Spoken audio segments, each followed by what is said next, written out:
प्रताप जी आज अपने बेटे को गांव लेके आए थे जहां वो पले बड़े थे। मोहित प्रताप जी का बेटा बाहर पढ़ाई करता था।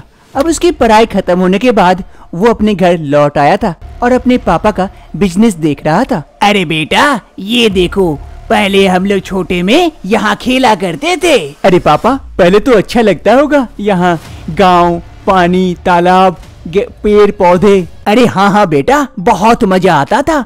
और मेरा एक जिगरी दोस्त भी था जो हमेशा मेरे साथ रहता था। हम लोग दोनों मिलकर खूब बदमाशियाँ करते थे। चल उससे मिलाता हूँ तुझे। प्रताप जी और उसका बेटा मोहित दोनों धीरे धीरे आगे बढ़ते हैं। प्रताप जी और उसका बेटा एक घर के पास पहुँचते हैं। तभी प्रताप जी कहते हैं, अरे बेटा यही है मेरे जिगरी दोस्त का घर, लखन। अभी बुलाता हूँ। अरे लखने किधर है रे? प्रताप की आवाज सुनकर लखन उसका जिगरी दोस्त घर से बाहर आता है और प्रताप को देखकर काफी खुश होता है। अरे प्रताप, तू यहाँ इस गांव में? बड़ी दिन हो गए यार तुझे देखे। कितने दिनों बाद आज मुलाकात हुई। आ घर के अंदर आ जा। और ये तेरे साथ कौन है ये लड़का? अरे लखने, ये मेरा बेटा है मोहित। देख कितना बड़ा हो गया है। अरे नमस्ते अंकल। अरे खुश रहो बेटा, खुश रहो। आओ घर के अंदर आओ। लखन जी प्रताप जी और उसके बेटे दोनों को घर के अंदर लेके जाते हैं। घर के अंदर आकर तीनों बैठकर खूब बातें करते हैं। जब दोनों दोस्त मिलते हैं, अरे लखने तू तो बूढ़ा हो गया, तेरे बाल तो पक गए। अरे प्रताप, तू कौन सा जवान है, तू भी तो बूढ़ा हो गया है। अरे हाँ, अब क्या ही बताऊं, बेटे की उम्र हो गई है शादी लायक, तो बूढ़ा तो होऊंगा ही ना। अरे लखने, कोई अच्छी लड़की होगी गांव की तो बताना जरा मेरे बेटे के लिए। अरे प्रताप, लेकिन तेरा बेटा तो बाहर पड़ा है, वो गांव की लड़की से शादी क्यों करेगा? अरे नहीं, परा बाहर है तो क्या हुआ, दिल तो गांव का ही है, वो गांव की लड़की को ही पसंद करेगा। अच्छा चल ठीक है, होगा तो बताऊंगा। अरे तुम लोगों के लिए तो चाय नाश्ता मंगाना ही भूल गए। अरे कोई बात नहीं लखने, ऐसे ही चलेगा। अरे नहीं, ऐसे कैसे, अभी मैं तेरे लिए चाय नाश्ता मंगाता हूँ। अरे लता बेटी, जरा मेहमानों के लिए चाय वगैरह लेके आ। अरे तेरी बेटी भी है, शादी हो गई क्या? अरे नहीं, लड़का देख रहा हूँ, मिल जाएगा तो दे दूंगा। तभी लता चाय लिए वहाँ पहुँचती है। लता को देखकर मोहित तो देखते रह जाता है, उसके साथ साथ प्रताप जी भी। अरे अंकल ये लीजिए चाय, आप भी लीजिए। हाँ लेता हूँ। लता प्रताप जी और उसके बेटे को चाय देकर वहाँ से चली जाती है। तभी प्रताप जी कहते हैं लखन से, अरे लखन, तेरी बेटी तो बहुत खूबसूरत है देखने में, इतनी बड़ी हो गई। हाँ यार, बड़ी तो हो गई है। अरे बुरा ना माने तो मैं एक तुमसे बात कहूँ? हाँ यार बोल ना, क्या बात है? मेरा दिल कर रहा है कि इस दोस्ती को रिश्तेदारी में बदल दे। मैं अपने बेटे की शादी तेरी बेटी से देना चाहता हूँ, तू क्या कहता है बोल? अरे मैं क्या कहूँगा, लेकिन तेरी बेटे को मेरी बेटी पसंद है या नहीं? अरे उसकी चिंता छोड़, मुझे पता है उसकी पसंद क्या है। अरे बेटा मोहित, लड़की कैसी लगी? अरे क्या पापा, आप भी ना। मोहित शर्मा के वहाँ से चला जाता है। अब बस तू हाँ कर, तेरी बेटी को मैं अपनी घर की बहू बना लूं। अब जब सभी कोई राजी हैं तो मैं क्या कहूँ। मोहित और लता की धूमधाम से शादी हो जाती है। इससे दोनों घर वाले काफी खुश होते हैं। लता के पापा काफी खुश होते हैं और इधर मोहित के पापा भी। दोनों दोस्त अब रिश्तेदार जो बन गए थे। अरे लखन, तू खुश है ना अपनी बेटी को मेरे घर भेजकर? हाँ यार, तुझसे अच्छा रिश्ता और कहाँ मिल सकता था मुझे। लेकिन इधर लता की सास और उसकी जेठानी दोनों बिल्कुल खुश नहीं थी, क्योंकि लता जो गांव की थी, इसीलिए उन्हें तो कोई मॉडर्न बहू चाहिए था। शादी के दूसरे रोज प्रताप जी जोर जोर से अपनी बहू को बुलाते हैं। अरे बहू, अरे लता बहू, कहाँ हो? यहाँ आओ, देखो तुम्हारे घर से सामान आया है। प्रताप जी की आवाज सुनकर उसकी सास और उसकी जेठानी भी वहाँ पहुँच जाती है। प्रताप जी एक घी का कटोरी को हाथ में लेते हैं और उसका सुगंध लेते हैं। अरे वाह, ये तो एकदम प्योर घी है। वाह, मजा आ गया। ऐसा घी तो लगता है जन्मों से नहीं खाए हैं। जब छोटे थे तब गांव में मिलता है, जब से शहर आए यहाँ तो कुछ भी नहीं मिलता है। लता वहाँ पहुँच जाती है। अरे बहू, ये देखो तुम्हारे घर से दूध आया है, घी आया है, बड़े ही अच्छे अच्छे सुगंध हैं और एकदम प्योर वाला है, बड़ा मजा आ गया। प्रताप जी वो कटोरी वाला घी लेकर वहाँ से चले जाते हैं और इधर उसकी सास और उसका जेठानी ये सब देखकर कहने लगती है, अरे माँ जी, मैं सोची कोई अच्छा सा सामान आया होगा, कपड़े वगैरह या फिर कुछ अच्छा खास। ये तो गांव से गोबर लेके आई है, दूध और घी। हाँ। अरे बहू, अब क्या करोगी बोलो, गांव की लड़की तो गांव का सामान ही न लाएगी, दहेज थोड़ा न लेके आएगी तुम्हारी तरह। हाँ हाँ माँ जी, ये तो सही कह रहे हैं। हमें तो लगा था कि हम अपना देवर की शादी कोई मॉडर्न लड़की से देंगे, क्या पता था देवर जी को तो गांव की गोबर पसंद है। चलो बहू, चलते हैं यहाँ से। सास और उसकी बड़ी बहू नंदनी दोनों वहाँ से चली जाती है। ये सब बातें सुनकर लता को काफी बुरा लगता है।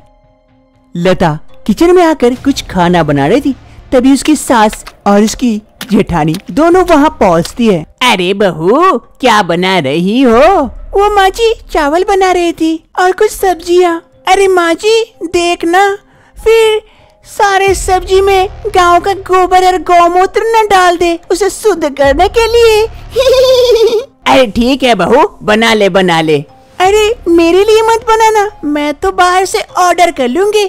तुम्हारा ये गांव का खाना तुम खाना और ससुर जी को खिलाना। ये कहते हुए सास और जेठानी दोनों वहाँ से चली जाती है और इधर लता, अरे मैं गांव की हूँ, इसीलिए ये लोग मुझे ऐसे भला बुरा कह रहे।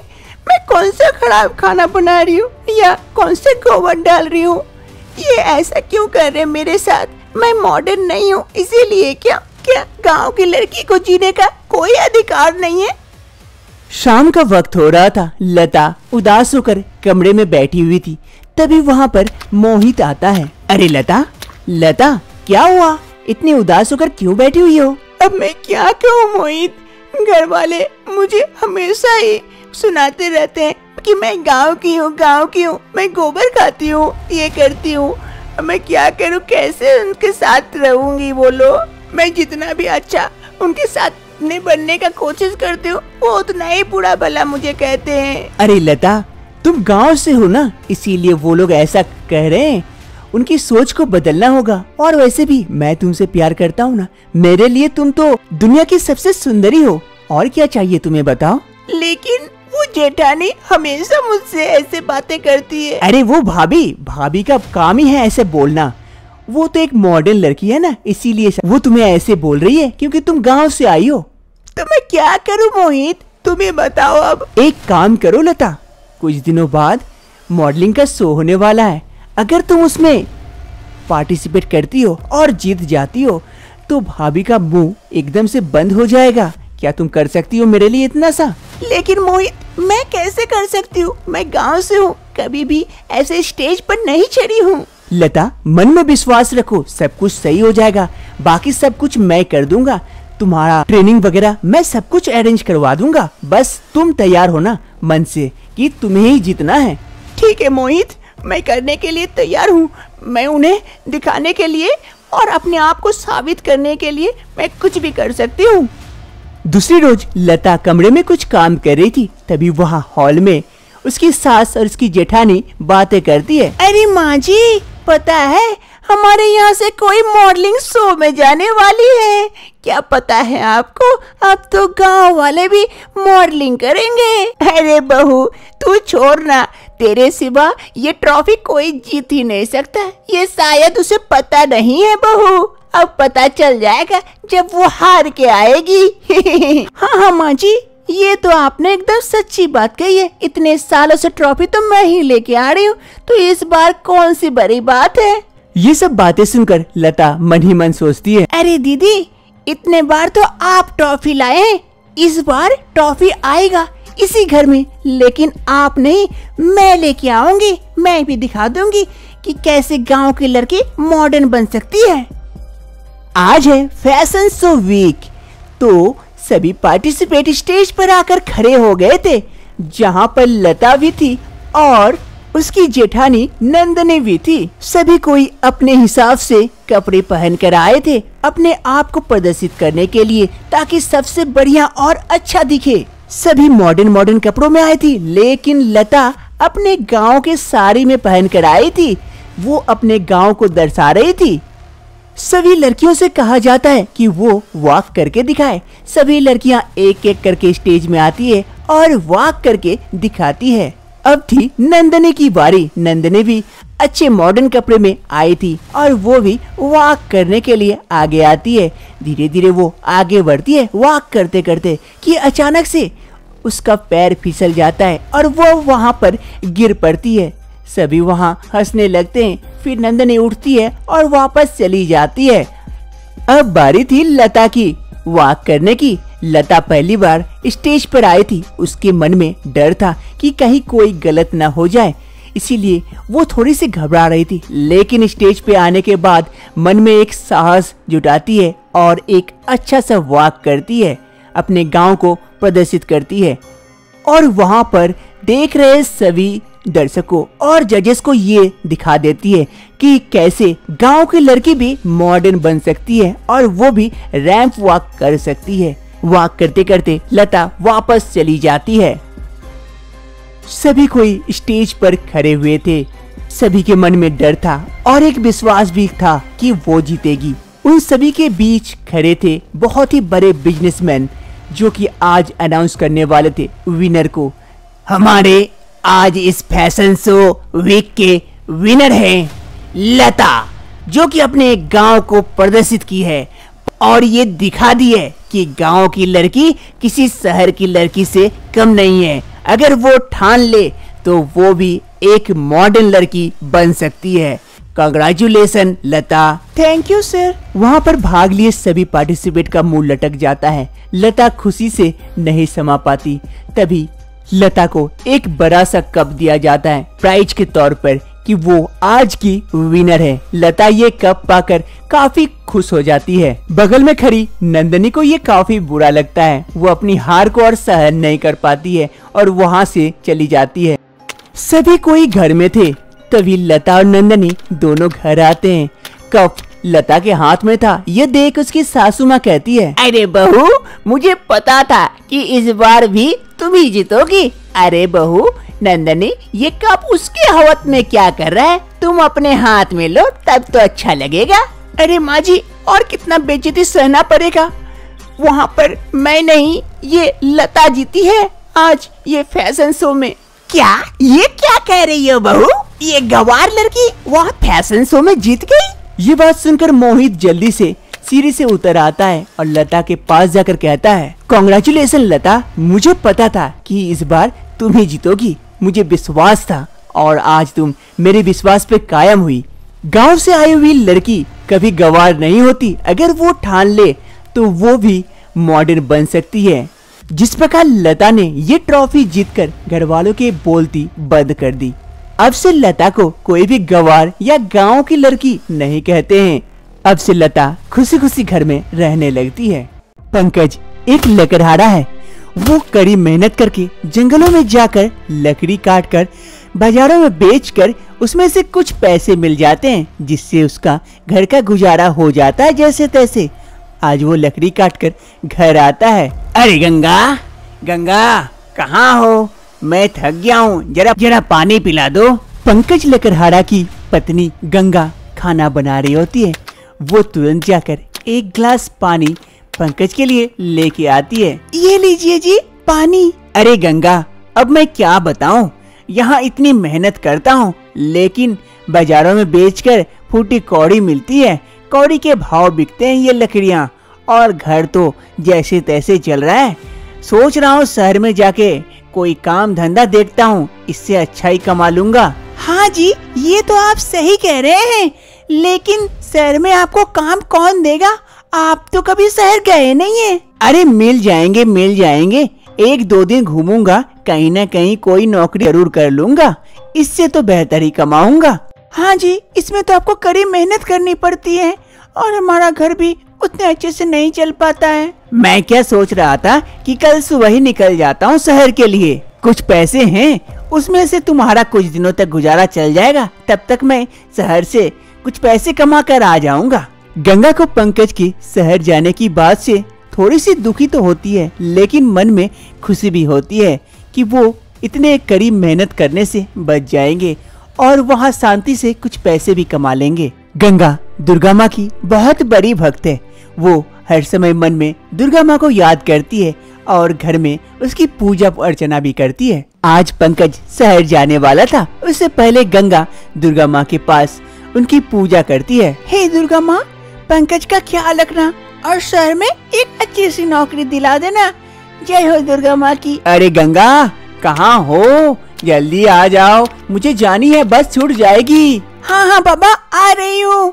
जय हो दुर्गा माँ, उसका ख्याल रखना। अरे गंगा, तुम अभी पूजा अर्चना करने में लगी हुई हो, मेरा बस छूट जाएगा। अरे कुछ नहीं होगा जी, यहाँ आइए, सब ठीक होगा।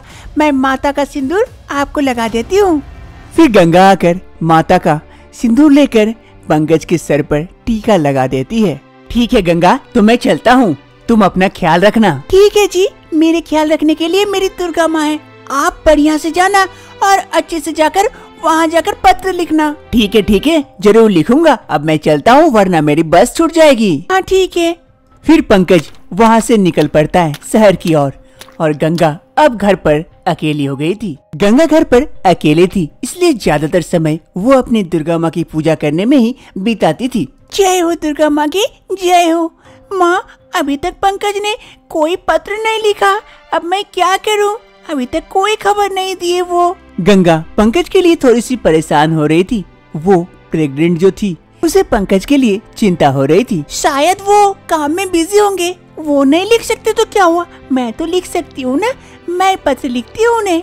एक रोज गंगा पत्र लिखती है अपने पति पंकज को। आपका अभी तक कोई पत्र नहीं मिला है, मैं काफी चिंतित हूँ और मैं माँ बनने वाली हूँ, तो आप जितना जल्दी हो सके आप छुट्टी लेके यहाँ घर आ जाइए कुछ दिनों के लिए, कभी भी डिलीवरी हो सकती है। गंगा ये पत्र लिखकर काफी खुश होती है और वो पत्र भेज देती है शहर अपने पति के पास। एक रोज एक बुजुर्ग आदमी गंगा के दरवाजे पर आकर गंगा को आवाज लगाता है। अरे गंगा, गंगा। अरे इस वक्त कौन आ गया, जाके देखती हूँ। गंगा दरवाजे के पास आती है और उस आदमी को देखकर कहती है, हाँ चाचा, कहिए क्या हुआ?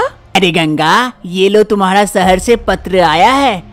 गंगा ये सुनकर काफी खुश हो जाती है और जाके उस चाचा से वो पत्र ले लेती है और घर के अंदर आ जाती है और खटिया पर बैठ जाती है वो पत्र पढ़ने के लिए। गंगा, मुझे तुम्हारा पत्र मिला, सुनकर खुशी हुई कि तुम माँ बनने वाली हो, लेकिन मुझे माफ करना, मैं अभी नहीं आ पाऊंगा। यहाँ मुझे मालिक छुट्टी नहीं दे रहे, काम का काफी ज्यादा प्रेशर है, इस कारण मैं जल्द ही घर आऊंगा।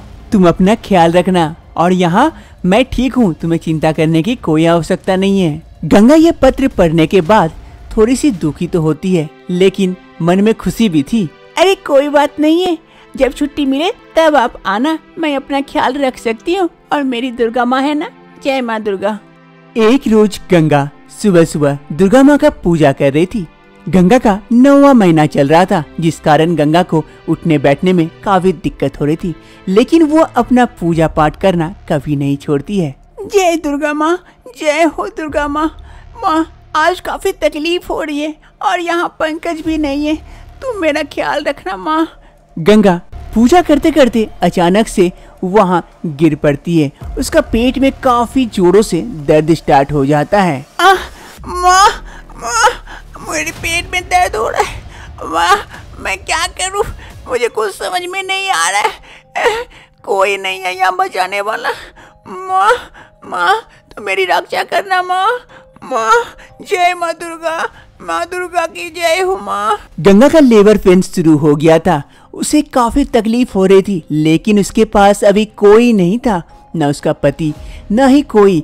वो क्या करेगी कुछ समझ नहीं पाती है कि कुछ ही समय में उसका दर्द बहुत ज्यादा बढ़ जाता है, जिस कारण गंगा बेहोश हो जाती है। गंगा कमरे में बेहोश पड़ी रहती है। वहाँ उस दुर्गा माँ के पिक्चर के सिवाय और कोई नहीं था कि अचानक से एक करिश्मा होता है। वो दुर्गा माँ का पिक्चर अचानक से एक दुर्गा माँ में बदल जाती है। माँ दुर्गा वहाँ प्रकट हो जाती है, गंगा को आशीर्वाद देती है और माँ दुर्गा एक लड़की का रूप धारण करती है और गंगा से कहती है, अरे गंगा, गंगा उठ जाओ, गंगा उठ जाओ। गंगा को धीरे धीरे होश आता है। वो आँख खोल के देखती है, सामने एक औरत है। अरे तुम कौन हो, यहाँ कैसे आई? वो सब सवाल बाद में करना, अभी तुम्हारा बच्चा होने वाला है, तुम उस पर ध्यान दो। बड़ी तकलीफ हो रही है। चिंता ना करो, अभी सब कुछ ठीक हो जाएगा। लेकिन बहुत दर्द हो रहा है। जय माँ दुर्गा की जय हो, माँ दुर्गा बचाओ मुझे। गंगा को काफी लेबर पेन हो रहा था। वो काफी तकलीफ में थी और वो औरत गंगा को सहानुभूति दे रही थी और उसे तकलीफ कम करने की कोशिश कर रही थी। थोड़ा सा जोर दो थोड़ा सा, और थोड़ा सा। नहीं हो रहा है मुझसे, नहीं हो रहा है मुझसे। हो जाएगा, सब ठीक हो जाएगा, अभी हो जाएगा। तुम्हारे पास आएगा नन्ना मुन्ना सा मुन्ना, जो काफी क्यूट होगा देखने में, एकदम तुम्हारे और तुम्हारे पति की तरह। गंगा को उस औरत पे थोड़ा थोड़ा डाउट होने लगा था कि ये औरत कौन है। कभी भी वो उसे यहाँ इस गांव में नहीं देखी थी और इसके बारे में इतना सब कुछ कैसे जानती है। लेकिन इस वक्त गंगा किसी और बात पर ध्यान देने के लायक में नहीं थी। चलो जोर दो, आ रहा है मुन्ना, अब आ रहा है, देखो मुन्ना, चलो जोर दो। नहीं हो रहा है। लो हो गया, देखो तुम्हारा मुन्ना कितना सुंदर है, देखने में एकदम देखो तुम्हारे पति की तरह है, कितना अच्छा है ना।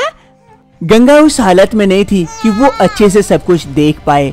वो औरत गंगा के बगल में उसके बच्चे को रख देती है और वो धीरे धीरे से चलकर उस फोटो फ्रेम के पास जाती है और अचानक से वो औरत गायब हो जाती है। गंगा के आंखों में धुंधला धुंधला सा था, लेकिन वो थोड़ी थोड़ी समझ पा रही थी। जय हो माँ दुर्गा, माँ दुर्गा तुम आई थी मेरे पास, जय हो माँ दुर्गा। गंगा अपने बच्चे के साथ उसी कमरे में थी जहाँ दुर्गा माँ का फ्रेम था। वो दुर्गा माँ को याद करती और अपने बच्चे के साथ खेल रही थी। अरे ले मेरा मुन्ना, कितना क्यूट सा प्यारा सा है, तुम्हारे पापा जल्दी आएंगे और तुम्हें बहुत सारा प्यार करेंगे। अरे मेरा मुन्ना। गंगा अपने बच्चे के साथ खेली रही थी कि वहाँ पंकज पहुँचता है। गंगा ये देखकर आश्चर्य हो जाती है कि पंकज अभी इतना जल्दी कैसे आ गया बिना खबर दिए। अरे पंकज, आप यहाँ अचानक से? अरे गंगा, ये हमारा मुन्ना है। कब हुआ मेरा मुन्ना? जी कल ही हुआ है। अरे लेकिन आप तो कह रहे थे अभी आ नहीं पाएंगे, तो अचानक कैसे? अरे नहीं पता सेठ जी को क्या हो गया, अचानक से मेरे पास आए और कहने लगे जाओ पंकज, 1 हफ्ते की छुट्टी तुम्हारी, तुम घर से घूम के आओ। जो सेठ जी छुट्टी देने को तैयार ही नहीं थे, वो अचानक से आके खुद छुट्टी दे दिए। ये सब मेरी दुर्गा माँ की कृपा है, इसीलिए तो आपको यहाँ भेज दी। हाँ गंगा, अब मुझे भी विश्वास होने लगा है, सभी दुर्गा माँ की कृपा है। जय माँ दुर्गा। लाओ गंगा, बच्चे को एक बार लाओ मेरे गोदी में। फिर पंकज उस बच्चे को अपने गोदी में लेता है। अरे अरे मेरा मुन्ना, मेरा लल्ला कितना प्यारा सा है, मेरा क्यूट सा बेटा। अगर दुर्गा माँ की कृपा हो तो सब कुछ भला होता है और सब कुछ आसानी से हो जाता है। उन पर विश्वास रखे, विश्वास पर ही सब कुछ कायम है। जय माँ दुर्गा की जय हो।